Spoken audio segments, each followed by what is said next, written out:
Komisi Informasi Publik Jawa Tengah memeriksa dokumen administrasi pencalonan Wali Kota Solo tahun 2005 di Kantor Dinas Perpustakaan dan Kearsipan Kota Solo. Hal itu dilaksanakan karena ada sengketa keterbukaan informasi publik mengenai dokumen administrasi pencalonan Joko Widodo di ajang pemilihan Wali Kota Solo 2005.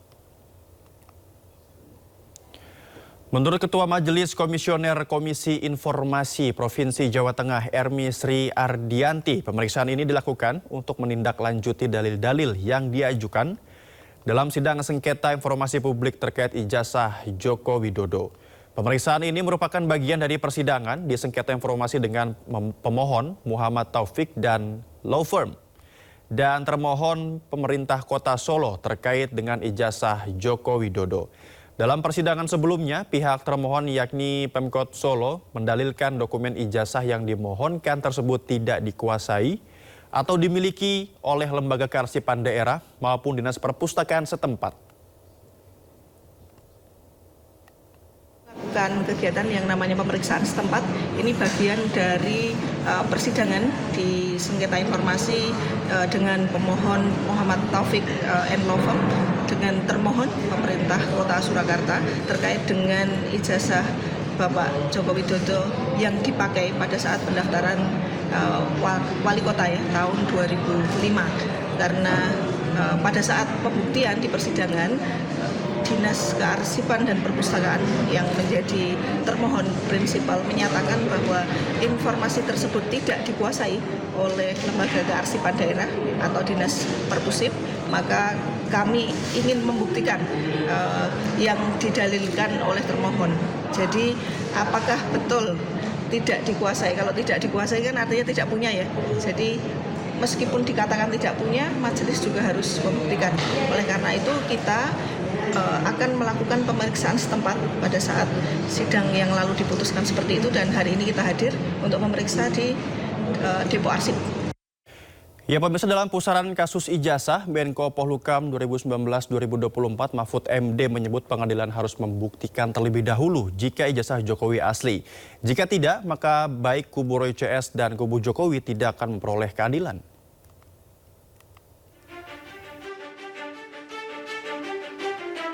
Setelah berbabak-babak, akhirnya kasus fitnah ijazah Jokowi memasuki babak paling genting, yakni sidang peradilan. Tifa Ujiatiasuma duduk di balik meja hijau sebagai terdakwa. Kepada hakim, Dr. Tifa berkata, untuk mencari keadilan, ia memilih melanjutkan sidang dibanding berdamai dengan Jokowi. Izin Yang Mulia, pertama saya tidak akan melakukan restoratif justice. Iya. Kedua, saya akan melakukan perlawanan. Siap. Ketiga, saya tidak akan menerima plea bargain. Iya. Menko Polhukam 2019-2024 Mahfud MD turut menyoroti kasus ijazah palsu dan jalannya persidangan. Menurut Mahfud, untuk mendapatkan keadilan bagi kedua belah pihak, maka ada langkah pertama yang harus dilakukan oleh pengadilan, yakni membuktikan terlebih dahulu keaslian ijazah Jokowi. Ini harus dibuktikan dulu di pengadilan. Kalau tidak ada upaya membuktikan kebenaran ijazah dulu, itu berarti tidak fair karena isu utama jasa. Kalau tidak ada usaha itu, tidak boleh masuk ke pasal 35 dan pasal 30 Undang-Undang ITE. Ini benar ya ijazah Jokowi diragukan. Karena kalau begitu, karena diragukan, berarti ini tidak memfitnah. Selain itu, terkait tanda tanya apakah Jokowi sebagai pelapor akan datang ke persidangan atau tidak, Mahfud juga berpandangan jika presiden ketujuh itu tidak wajib hadir, asalkan mampu menunjukkan bukti kuat jika ijazahnya 100% asli. Sementara itu, kuasa hukum Jokowi memastikan jika mantan wali kota Solo itu akan hadir persidangan dan siap bertarung secara hukum dengan Roy dan Dr. Tifa. Bapak menyampaikan kesediaannya untuk dapat hadir sesuai dengan mekanisme peradilan nanti, dan tentu akan menyampaikan apa yang harus dilakukan, termasuk menyampaikan ijazah-ijazahnya. Kasus ijazah Jokowi telah bergulir hampir 2 tahun. Roy CS menyebut menemukan data jika ijazah S1 Jokowi 99,99% palsu. Jokowi tidak terima. Ia mengaku dirinya sudah direndahkan serendah-rendahnya dan dihinakan sehina-hinanya. Jokowi lalu memilih melaporkan 8 orang ke Polda Metro Jaya, termasuk Roy Suryo dan Dr. Tifa. Tim Liputan Ainus melaporkan. Pemirsa, DPR RI menampung aspirasi Majelis Ulama Indonesia untuk membentuk rancangan undang-undang pidana tentang lesbian, gay, biseksual, dan transgender atau LGBT. Sementara itu, wacana pemberantasan LGBT menuai beragam tanggapan dari masyarakat.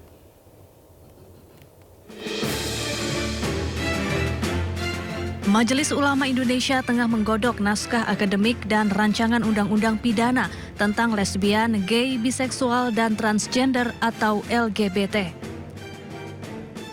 Wakil Ketua Umum MUI Kholil Nafis menegaskan langkah hukum ini diambil karena imbauan moral dinilai sudah tidak mempan membendung fenomena penyimpangan seksual di Indonesia. MUI menyatakan perang terhadap pelaku maupun kampanye LGBT.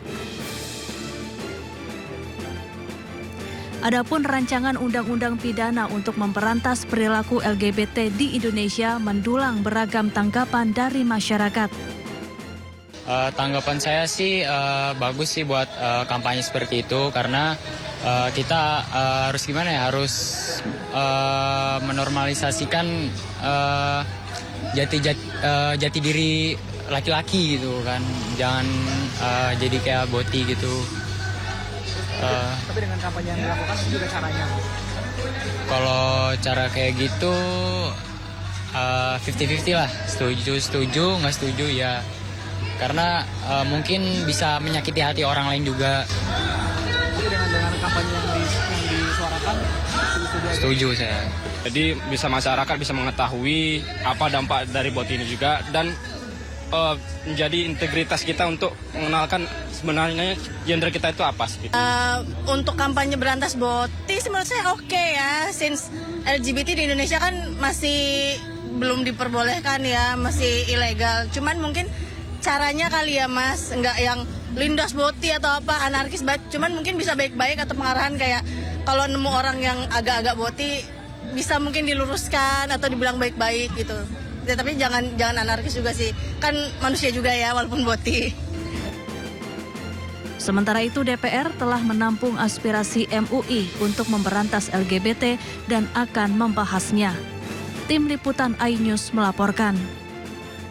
Kebakaran hutan akibat musim panas ekstrim di Pyrenees Oriental, Perancis menyebabkan ribuan hektar lahan terbakar. Ribuan warga pun dievakuasi ke tempat aman.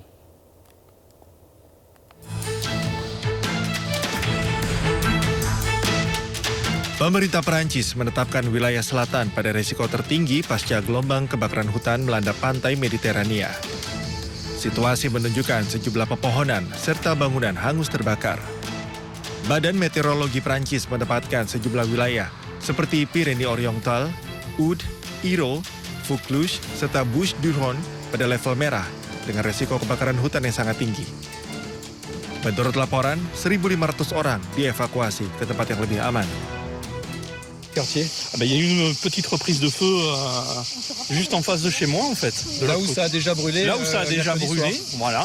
D'accord. Et vous avez appelé les pompiers? Alors les voisins d'à côté ont appelé les pompiers, on les attendait. Hein. Et il y a des forestiers sapeurs-pompiers qui sont venus avec une... Perdana Menteri Perancis, Sébastien Lecornu, mengatakan musibah ini telah membakar sekitar 8.700 hektar hutan. Tim pemadam kebakaran setempat terus bersiaga untuk memberikan perlindungan kepada warga. Kericuhan tak terhindarkan saat ratusan warga terlibat aksi saling dorong demi berebut kipas angin dan pendingin ruangan di pusat perbelanjaan di Perancis. Aksi ini dipicu gelombang panas ekstrim yang tengah melanda sebagian besar daratan di Eropa. Ya, aksi saling dorong terjadi di pusat perbelanjaan Lidl di wilayah Nanterre. Pembeli yang mengantri sejak subuh nekat mendobrak masuk pemirsa, berdesakan hingga terlibat baku hantam demi mendapatkan perangkat pendingin udara. Aparat kepolisian bahkan terpaksa diterjunkan ke lokasi setelah massa merusak pintu masuk toko dan memicu perkelahian hebat. Akibat bentrokan dan adu mulut yang tidak terkendali, dilaporkan hanya sedikit pembeli yang akhirnya berhasil membawa pulang alat pendingin udara tersebut.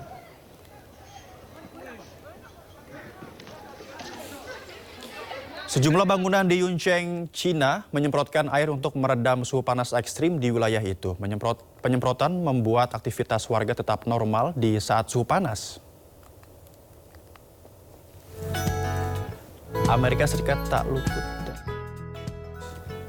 paket. China menyemprotkan air untuk meredakan suhu di musim panas. Sistem ini beroperasi selama sekitar 10 menit pada siang hari di akhir pekan guna meredakan panas ekstrem. Hal ini terjadi ketika Eropa dilanda gelombang panas dan dianggap tak memiliki teknologi dan infrastruktur untuk menghadapinya. 看到我们小区的这个喷淋系统啊，被很多国外的网友点赞心里还是蛮骄傲的。因为这套系统的话，确实也很少见，在玉城这一块。而且的话，对于我们的生活日常的生活的话，也是非常的有意义的。为我们小区点个赞。 Setelah sistem diaktifkan, suhu akan turun secara signifikan yang membuat warga tetap nyaman beraktivitas. Penyiraman dijadwalkan pada pukul 16.30 setiap hari Sabtu dan Minggu. Dan Amerika Serikat tidak luput dari gelombang panas. Warga New York mencari tempat berlindung di pusat-pusat pendingin, air mancur, dan ruang publik ber-AC setelah kota tersebut mencatat hari pertamanya dengan suhu mencapai 37,8 derajat Celcius dalam hampir 14 tahun terakhir. Rekaman video yang diambil pada hari Kamis menunjukkan orang-orang nampak mengunjungi tempat yang bersuhu sejuk dan membeli minuman serta makanan yang segar seperti yogurt beku. Sementara itu, para pedagang kaki lima nampak sibuk menawarkan air es kepada pejalan kaki, pemirsa. Dan anak-anak juga tampak asyik bermain di air mancur. Layanan Cuaca Nasional memperingatkan kombinasi panas dan kelembapan yang berbahaya di New York City dapat membuat suhu terasa seperti mencapai 44 derajat Celcius.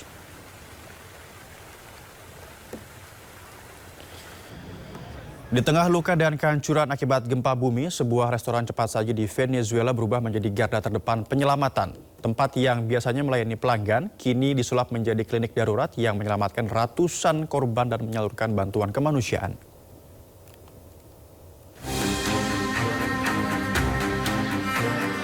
Sebuah restoran cepat saji di Carabaleda, negara bagian La Guaira, Venezuela, disulap menjadi klinik darurat setelah gempa bumi yang mengguncang negara tersebut. Para dokter dan relawan memberikan perawatan kepada korban terluka di dalam restoran. Sementara itu, bagian lain bangunan dimanfaatkan untuk menyimpan obat-obatan, peralatan medis, dan berbagai kebutuhan logistik. Selain berfungsi sebagai klinik darurat, restoran ini juga menjadi pusat pengumpulan dan distribusi bantuan bagi para penyintas gempa. Llegamos a ayudar aquí a Guárico de otros estados del país. Yo vengo de Barquisimeto y vienen muchos de otros estados.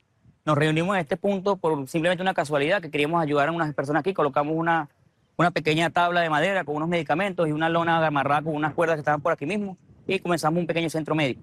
De allí se surgió una eventualidad que uno de los funcionarios estaban lesionados.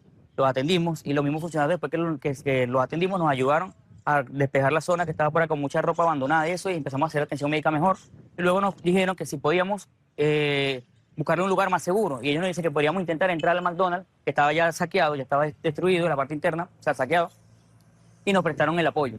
Ellos entraron, nos abrieron, grabamos un video pidiéndole disculpas al McDonald's, que estamos entrando de forma pacífica, no venimos a saquear, el video está totalmente a disposición, quien lo quiera ver, venimos simplemente a apoyar. Tidak hanya merawat manusia, para relawan juga menyiapkan area khusus untuk menangani hewan-hewan yang menjadi korban bencana. Dengan bantuan pihak berwenang, para relawan berhasil mendirikan pusat pelayanan medis yang kini dioperasikan oleh hampir 100 dokter secara bergantian. Setiap hari, lebih dari 100 pasien menerima perawatan di lokasi tersebut.